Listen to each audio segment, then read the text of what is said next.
एक महाभागवत अनन्य भक्त श्री चंद्रहास जी महाराज, उनके पावन चरित्र का अपने लोग श्रवण करते हैं। इससे भक्ति बहुत घनीभूत होती है। केरल देश में एक परम मेधावी सुधार्मिक नाम के राजा राज्य करते थे।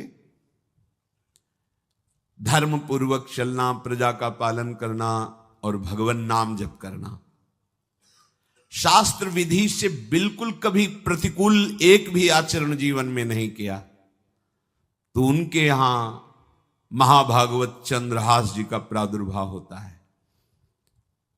भगवान के भक्तों का जिस कुल में प्रादुर्भाव होता है, वो कुल, वो ग्राम, वो नगर, वो देश परम पूजनीय हो जाता है। ये महाभाग्यशाली मूल नक्षत्र में प्रकट हुए। लौकिक में अमंगल माना जाता है और भाव में देखो तो मूल कौन है? नक्षत्र भगवान। ऊर्ध्वमूल मधा शाखा मुसत्तम प्राहुरव्ययम। सबके मूल कौन है? श्री भगवान। किस नक्षत्र में पैदा हुए? मूल में, भगवत स्वरूप। और लोक में माना जाता है कि मूलन में पैदा हुआ है लड़का, अमंगल है, कुछ नष्ट ही होगा, संसार बड़ा विचित्र है। जैसे बालक रोता है ऐसे उनकी आवाज में निकला कृष्ण कृष्ण। बड़ा आनंद हुआ सुधार्मिक राजा को कि हमारे कोई महाभागवत पधारा है, क्योंकि ये भजन करके पूर्व जन्म में ऐसी भागवती की स्थिति प्राप्त की कि अबोध अवस्था में ही श्रीमुख से कृष्ण नाम निकल रहा है। आनंद उत्सव मनाया जा रहा है। राजा है, राजकुमार प्रकट हुआ, और दूसरी बात वो स्वयं भक्त हैं और भगवान का ऐसा भक्त जो जन्म लेते ही कृष्ण नाम उच्चारण किया। ये आनंद ज्यादा दिन टिका नहीं। रोज बधाइयां हो रही, आनंद उत्सव मनाए जा रहे। शत्रु पक्ष के राजाओं ने मिलकर कहा यही अवसर है, आक्रमण कर दिया जाए और केरलाधिपति का सब पूरा महल घेर करके कोई एक भी न बचने पावे। शत्रु पक्ष के राजाओं ने घेर लिया। आसपास से राजा और सैनिकों ने घेर लिया। अब वो असावधान थे, आनंद में पुत्र हुआ है, बधाइयां, कोई संभावना ही नहीं थी। गुप्त रूप से शत्रु पक्ष के राजाओं ने आक्रमण करके घेर लिया। अब राजाओं की कई सेनाएं और इनकी असावधानी पूर्वक आनंदमयी वृत्ति में कोई पहले से पता हो तो तैयारी करते, तत्काल आक्रमण को रोकने का प्रयास किया पर असफल रहे। इनके सैनिक भी मारे गए, राजा भी मारे गए, राजमहल को घेर लिया गया, कोई भी एक भी बच के न जाने पावे। तो राजमाता जिनसे चंद्रहास जी का प्रादुर्भाव हुआ था, उन्होंने धाय मां को कहा कि मेरे पुत्र को बचाने में तुम समर्थ हो, मेरे तो प्राण नहीं बचेंगे, अगर ये लोग नहीं मारते तो मैं अपने पति के शव के साथ सती हो जाऊंगी। पहले ऐसी धार्मिक निष्ठा माताओं बहनों में होती थी कि धाय मां ने विचार किया कैसे बचा सकती हूं, आसपास तो सब सैनिक घेरे हुए हैं। तत्काल उसने विचार किया कि अगर हम इनको राजकुमार की तरह ले जाती है तो हमें भी मारा जाएगा और इनको भी मारा जाएगा। देखो कितनी विपत्ति जन्म लेते हैं।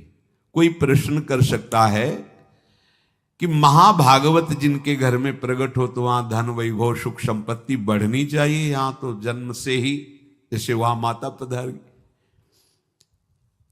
ये क्या है? तो श्री भगवान स्वयं कह रहे हैं यस्य तुष्टो रहम पार्थ वित्तम तस्य हराम्यहम करोमि बंधु विच्छेदम सच कष्टेन जीवति। हे अर्जुन, मैं जिस पर बहुत प्रसन्न होता हूं, आप अपने ऊपर भगवान को बहुत प्रसन्न करना चाहते हैं, बहुत प्रसन्न करने में ये है, देख लो।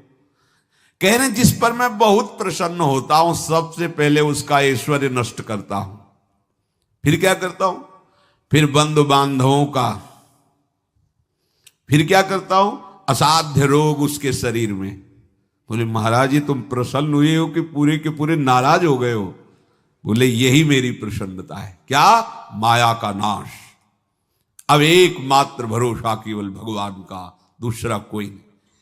ये सबको पसंद नहीं आएगा। सब तो उस भगवान की भक्ति चाहते हैं कि अगरबत्ती धूप बत्ती तन मन धन सब तेरा, स्वामी क्या लागे मेरा। पर अंदर से कह रहे सब तन मन धन सब मेरा, क्या लागे तेरा। ऐसे तो चलेगी भक्ति। लेकिन कई बार सत्संग में पीछे धाम में कहा था कि भगवान को रिझाकर लोक मांगोगे तो चैन से रह लोगे, और अगर उनसे प्यार करने की बात मन में ठानी कि बस मुझे केवल आपकी आंखों में आंखों को मिला करके जीवन व्यतीत करना है, मुझे और कुछ नहीं चाहिए, तो फिर लाडले आपको दुशरिहा का कोई आश्रय रहने नहीं देंगे। ध्यान रखना, जितने दुशरिहा होंगे तो ये बर्दाश्त हो तो कदम आगे बढ़ावे।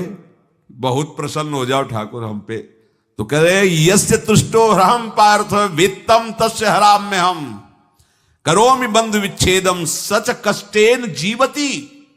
जितनी श्वासें रहेंगी भयंकर कष्ट में उसको व्यतीत करने के लिए दूंगा। ये दंड नहीं है, ये पुरस्कार है। अनंत जन्मों का हिसाब बराबर करके कहीं इसकी वृत्ति मेरे से हट न जाए, ऐसे घेरे में डाल के अखंड चिंतन करवा के सजयति जयति जग उच्चरे। जाको करत श्याम सहाई प्रथम बरनो कृपा क्रम हो विषय मूल गंवाई। कुल कुटुंब बल वित्त हीनो दीन के दुखदाई। आपने को करजु लीनो आप ही अपनाई। कह रहे हैं अब मैं वर्णन करता हूं श्याम सुंदर जिस पर कृपा करते हैं उस पर कैसा बर्ताव करते हैं। बोले सबसे पहले उसके विषय भोगों का नाश कर देते हैं, फिर दूसरी कृपा कोई परिवार का कोई मित्र कोई रिश्ते नातेदार उसकी तरफ देखेगा भी नहीं। फिर ऐसा दुख प्रदान करते हैं कि केवल एक भरोसा रह जाता है, एक भरोसो एक बल एक आस विश्वास, बस नाथ आपके सिवा हमारा कोई नहीं। बस वहीं से जो चमत्कार प्रकट होता है, त्रिभुवन में कोई उसकी समानता नहीं कर सकता जिस पर ठाकुर की कृपा है। पर इस कृपा को हजम करने के लिए इसीलिए संत संग किया जाता है कि पहले से वो तैयार कर देते हैं। जैसे आर्मी की ट्रेनिंग होती है ना, ट्रेनिंग के बाद भी बॉर्डर में लगाया जाता है, ऐसे ही संतजन ये ट्रेनिंग देते हैं। अब जो टिके तो टिके, नहीं तो घर बैठे जाके, और अगर टिक गया तो गुरु मेहरबान तो चेला पहलवान, भगवान भी परास्त नहीं कर सकते। उसमें ऐसी सामर्थ्य आ जाती है कि हर प्रभु के द्वारा दिए गए विधान को हंस करके स्वीकार कर लेता है।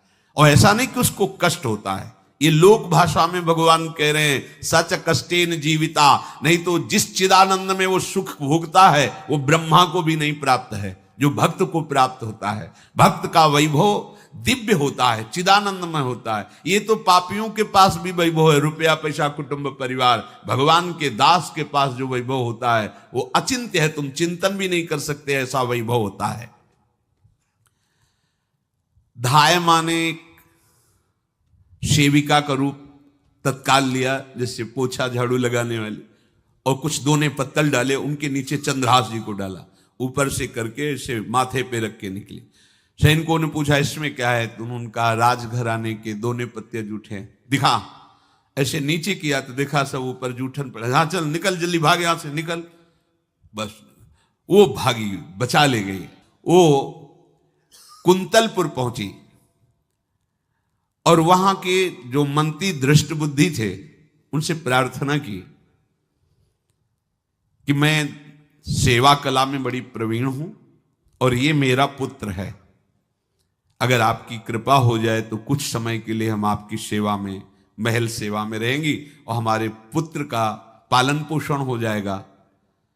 उनकी परीक्षा ली गई तो राजघराने की सेविका थी, परम प्रवीण थी, पर उन्होंने ये परिचय नहीं बताया।